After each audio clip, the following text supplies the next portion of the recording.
I'm Montie Quinn, NCAA rushing record holder. Welcome to my story. Curry College. This is Montie Quinn, last year's leading rusher in the nation for Division III, and today he broke a record. That graphic you see on the bottom is correct, ladies and gentlemen. 522 yards rushing on 20 carries in Curry's win against Nicholls.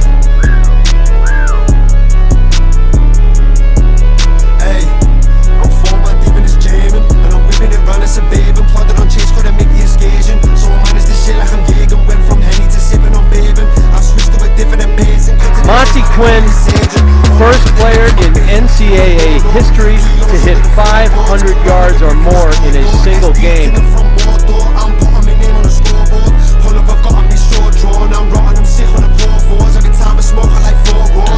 Here we go. Number one is number one for good reason.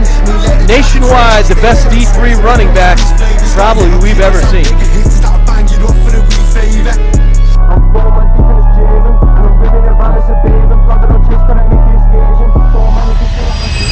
Growing up in Harlem, Spanish Harlem, New York was mostly known for basketball and movies and stuff like that. So growing up there, football wasn't really like a thing that I had love for at the moment. I was really into like different sports like basketball, baseball, golf. Golf was really like my first love. That was the first sport I ever seen. And it was like a big interest in my mind. So when I first got introduced to football, it was when my father and my older brother had played inside a rough touch league when I was like 7. And I guess they had won the Super Bowl. And just experiencing that made me like fall in love with the game. So going into that, I say when I hit the age of 10 or 12, I played for a flag football league called SCS. And I feel like that's where the magic happened. I made my own name for myself out there. And probably like still to this day, the STS person that owns that company wants me to come back and either coach or just have a talk with like the kids to motivate them. You said you picked up football your freshman year of high school. When did you start to have success in football? Because like just like playing your first year of tackle football as a freshman, that's a tough thing to do. My freshman year, I didn't really play for like a high school team because I went to high school that didn't have football. So I played in like a pickup team, like an AAU team. And I'd say that was probably like my breakout point, like to show everybody like what am I capable of doing, because I played both sides. I played defense and offense. So going into my freshman year, I played for a team called the Harlem Jets inside Spanish Harlem. Shout out to Coach Ali. He the one that helped me get on the right track of football, and he made me the person I am now. Playing with the Harlem Jets, I felt like that was my biggest achievement because that was my first year playing tackle, and that was my first year ever winning the championship and taking my team to AAU tournament up in Florida where we finished in 3rd. So we was like the 3rd best team inside the country at that time. So that was really like a big standout point in my life going into playing tackle football. And then going into Cardinal Hayes my sophomore year, I played JV for a little bit. And I say that was like another big turning point because Cardinal Hayes is located inside New York too as well. And they play against teams like Archenbeck, Stepanek, and Iona Prep and stuff like that. So it's like good competition. So just for me to stand out to other people that's on a higher level like how I am made it like a good shot for me. So I played there for 2 years. I ended up moving to South Carolina. And South Carolina was like the biggest turning point in my life, I feel like, because out there they take football way serious than New York. And just the atmosphere, everything there was just better. For like the game moved way more smoother. People love football out there. Just to see your hometown players wearing your school jerseys and stuff like that just made me fall in love with the game even more. We talked a little bit about your recruiting journey. It's an interesting one that you had, right? Tell me a little bit about that, like the unorthodox recruiting story and kind of how you ended up here. My senior year, after football was over, I got a call from the Cardinal Hayes president, and they asked me if I wanted to do another year in high school or if I wanted to graduate. when I was in Stratford, located in South Carolina, they didn't have my transcript, so they was giving me an extra year, but I wanted to graduate, so I make my parents proud and just move on. Cause football wasn't really like a go-to thing for me coming out of high school. So when I got finished running track, that's when everything like really opened my eyes up, because I had fast times and I had colleges wanting to talk to me about possibly joining the team. So that's when I had told my father that I didn't want to go to the military anymore. That's when me and my father was looking at schools or whatever. And come to find out, when I did commit, I committed to like a JUCO at first. And it was like I felt like it was like a shaky move at first, because going to that year, it was a lot of flukes that there were so-called JUCO programs, but they had kids living in hotels and stuff like that. So I didn't really want to take that risk. So that's when I did my own researching, and I was finding little D2, D3 schools. And that's when my father had introduced me to Curry College and told me that they had a cross-country team. And during that time, I fell in love with track. So I said, I'll do it. Like, I'll go there to run track and play football. So when I made the move, I had text McKinley Pippin, our defensive coach, and we jumped on the phone. He asked me how I was doing, gave me the whole rundown on everything and how the program's gonna work, how the first day is gonna be when I step on campus, and I just felt comfortable. I felt home. Everything in his dedication, I'm gonna miss it a lot, because coming into here my freshman year, it didn't look like this at all, but now seeing all this new equipment and stuff like that, it just puts a smile on my face to show that we're improving and we're getting better, not just for us, but for the program and for the school and for other teams that use this weight room too. I don't know about other teams in here, but for us, we leave the weight room how we came in, how it looked. So when we're done with a lift, we make sure everything's good. We clean up everything. Coming here in my freshman year, like the first day of camp, everybody else was all set with like paperwork and stuff. I had to come here early to fill out paperwork, financial paperwork. Then that's when we had our first team meeting, and I met everybody. I'm not gonna lie, I felt a little kind of like awkward, because everybody knew who everybody was because they had tours and stuff.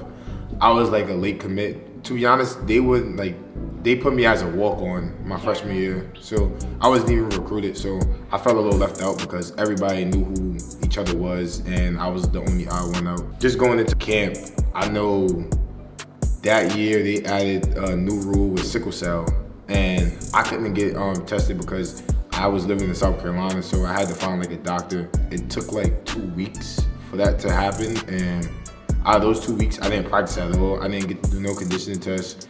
I didn't get to show out my skills, so I was 2 weeks behind. I went to meetings and stuff like that. Coach Parsons had put me down as a receiver, and I came in to play as running back. So when I addressed it to him, he told me he'll give me a shot when I get cleared. Just go to the running back meetings, and when you get cleared, just know everything that you gotta do in the field. So when I finally got cleared, it was about around the time where we were scrimmage framing him. So probably like 3 weeks in the camp, like the last real week, and I felt like it was a battle. I felt like I blamed myself, but I really couldn't blame myself because at the end of the day, that was a new rule, so I had to just deal with it. So going into practice, that's when the coach had dropped like the depth chart and stuff like that, and I was like 6 at receiver, and at the time at that year we had a lot of running backs, so I wasn't even like on the running back depth chart. So I felt that as like disrespect. That's how I felt. I just told the coach I understand why I wasn't on the depth chart, and I'ma just have to show why I want to play running back. Every day when we had practice leading up to our first game, I just took it out on the first team defense. It was like no hard feelings, but I just had to like prove to show the coaches that I want to be here and I deserve to be on the field. So I remember it was one practice, it was our senior linebacker, his name was Greg Sylvia. He was the one that told our head coach, Coach Parsons, that I deserved to play on Friday night because I guess we was mocking MIT's running back game, and I ran into him and we collided, and I guess he said I was like the first running back to ever give him a stinger. And that right there showed how much I deserved to play. So that's where Coach Parsons had took me into his office and told me to run down, told me if I get in the game, let everything come to me, take my time, and just do what I gotta do. So when that time came, I guess I rushed for 59 yards and like 7 carries. And I guess that showed him that I deserved to be on the field. So going into the next game, close guard, that's where I scored my first touchdown. And just experiencing that with like the team and seeing everybody happy made me happy. So that I felt like that pushed me more to strive for more and reach for greatness. So going into that game, I didn't start. One of the running backs had messed up. And then that's when I proved that I deserved to be like at least a starter or a second string. So Coach had called the play, and I remember the play like it was yesterday. It was 24G, and we only had 10 people on the field, so we was missing a tight end. And I was nervous because I knew we was missing the tight end, and I thought the rest was gonna call and call something, but they didn't. And then at that moment, just me getting the ball and just seeing the gaps and seeing how my receivers and offensive line was blocking, it just made me feel great. So once when I seen the hole, I just took it and I ran with it. I scored my first touchdown. Right after that Coast Guard game, I think we played Dean. And going into Dean week, I wanted to go 100% every practice, so that's what I did. And going into that Dean week, I think I scored 3 touchdowns. I guess the touchdowns had my name buzzing around the conference and talking about how Curry could potentially be another powerhouse in a few years. That Dean game really was like a big stamp on like for my name. And then after Dean, I think we played Hilbert. Hilbert was like a new team that year. I think I had 5 touchdowns. That was another, that game right there had my name buzzing around the conference too, about teams worried about us. So for like those 2 games, like a big turning point for me and for my team. Like when you came in here as a freshman, was there a little bit of struggle on the team? Yeah. And then to present day, it's like the narrative has changed. It's like Yeah. Curry is on the up and up, and like they're gonna fight to contend to win the CNE and like year in year out now. Yeah, I think the coaches really did like the big one on recruiting for the past years after my freshman year, and it showed. Like we had Santino for example coming in my senior year, and he showed out and he made us one of the best teams inside New England. And I give all credits to him. A lot of people say it's because of me, but I feel like it was because of him and our new offensive line coach. Them two, they made a big turning point in our run game and pass game, and they made it better for us as a team, as a program, and as a school. We finally put our name on the map. So I love being the underdog. So I always wanted to like tell everybody on our team like, don't worry, our time's gonna come. We're gonna end up rewriting history all over again. So my sophomore year was when I first got a running back coach, and he changed my game, but didn't change it to like how it is now, like how he did. But he changed the way how I see things. How I'm mostly an outside running back, so I like to attack the outside and beat everybody with my speed. So for him to come in that year and showing me how to do trap runs, pin and pulls and stuff like that, it was just like the best thing that I could ever learn. So for example, like a run play that we got, it's called 12 mid. We could either keep it outside or we could bounce it inside. That was one of my favorite runs. Going into my sophomore year, I felt like that made me who I am now, because we still run that, but we run it different type. We can run it different type of ways. I felt like what really changed everything was my technique and the way how I looked at things, like the gaps, the blocks, how to see if it's a linebacker blitzing, see what hole's gonna be open, stuff like that. So I'd say the technique was really like a big turning point for me going into my sophomore year. When did you start to really see was it just this past year, like the national notoriety? And like, did you ever foresee those things happening? Like you got national recognition from ESPN, Tom Gruden saying your name. We want to show you Curry College because Colonel's running back Montie Quinn messed around and set an NCAA record, 522 rushing yards and 7 touchdowns in a game. Did you ever foresee those things happening in your football career? To be honest, because I'm not really like a big social media guy, so I really wasn't like worried about that. But coming into my senior year, that was like, I felt like that right there like explained everything, because I did, like, my senior year, I did want to like go out with a bang, and I always wanted, I would like Curry College to be on the map, because I feel like we're a slept on team. We have the talent to be one of the best teams in the country, and just for people to like overlook us, like really like triggered something in me this year. So coming into this year, I told everybody that I wanted to be like the best team in the country, like the best team in New England, and I wanted to rule everything. So I know on my part, that's when I started working out every day, and then I seen all my other teammates working out every day. So that showed how much like what I had said triggered them too. And for them to do that, they obviously wanted to be great too. So coming into this year, I didn't think Nichols was gonna be like the big game that made everything worldwide, but I know when my coach, Coach Parsons, he told me something before the game started, and that kind of triggered me. He told me going into my junior year, I didn't win Player of the Year because the Nichols coach counted me out and voted for the Endicott QB, and that's how I lost Player of the Year. And he said, "How do you feel about that?" And then I guess it was like a podcast, and the Nichols head coach said something about me, saying that Monty been running through us for 3 years now. This year it's not gonna happen.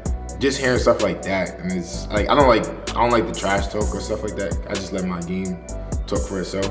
So just to hear stuff like that, it just triggered me. So coming into this game, I just wanted to win. Because like I said, Nichols, they always been like a good offensive team.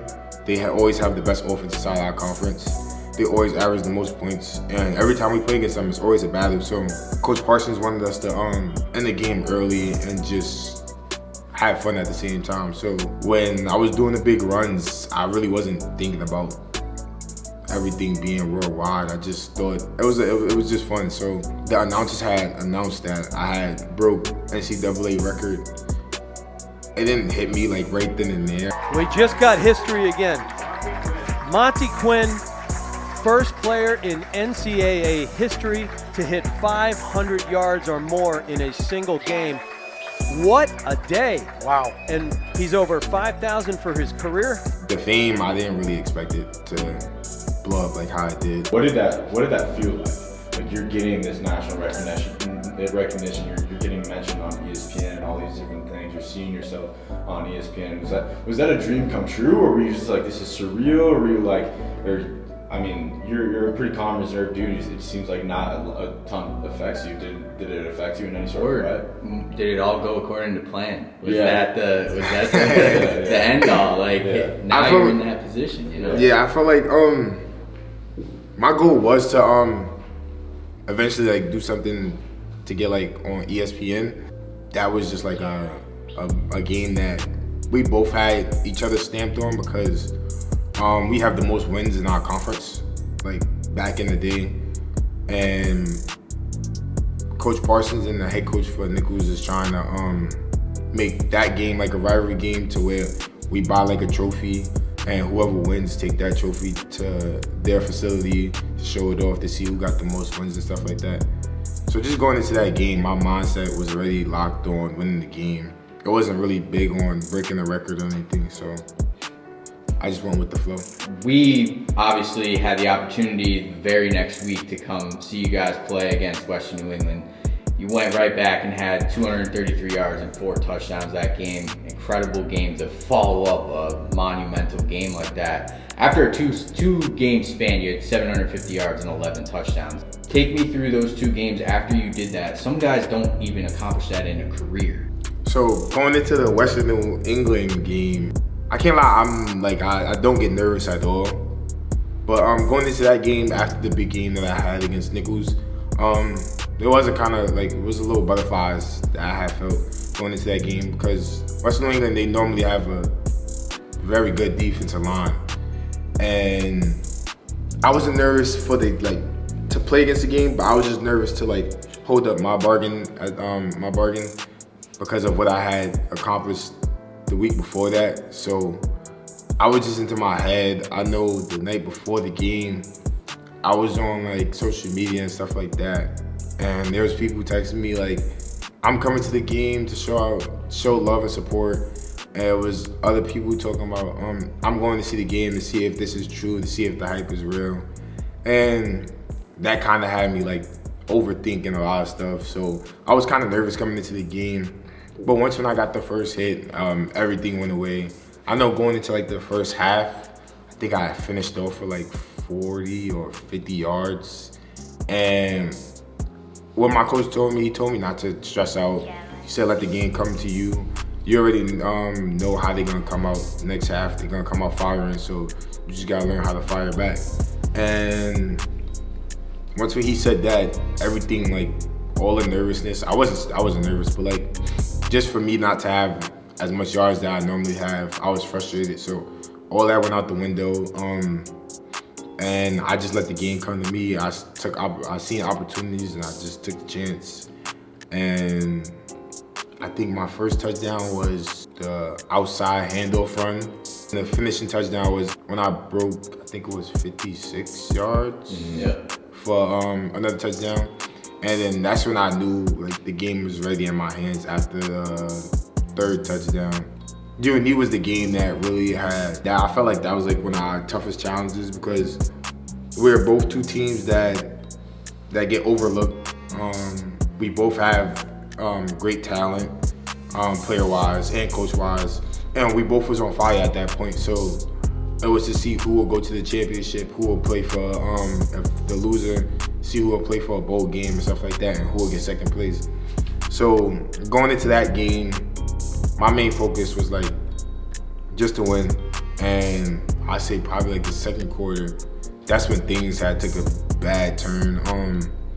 I went down. There was 2 players trying to tackle me, and I went down in an awkward way, and I guess I had pulled my hamstring, but it wasn't too bad, so I just got them massaged out and tried to run in it.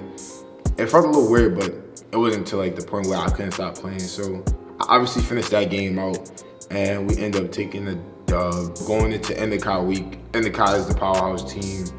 They was undefeated at the time, and it was our chance to win the championship. So I wanted to try to get the most rest that I could, but I obviously can't because it's championship week. So I had to step up and just go out there and do the things that I could do. So it was a big challenge because I really couldn't run that much. So me and Coach Parsons had decided to create a new hamstring for me. We got some KT tape and we taped around my hamstring and then taped my hamstring up for a practice, and everything felt great. It was cold outside, so yeah, it would hurt a little bit, but after that I felt it'll go numb, so everything felt fine. But going into the Endicott game, when I did my first run, that's when I say I probably messed it up even more.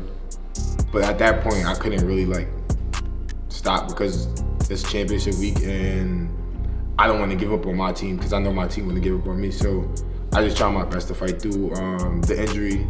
That's when I scored the first touchdown. And we was up for a lot. I think it was 17-10 going into halftime. And I felt we didn't give up, but I felt the refs, they was making calls that really didn't make sense.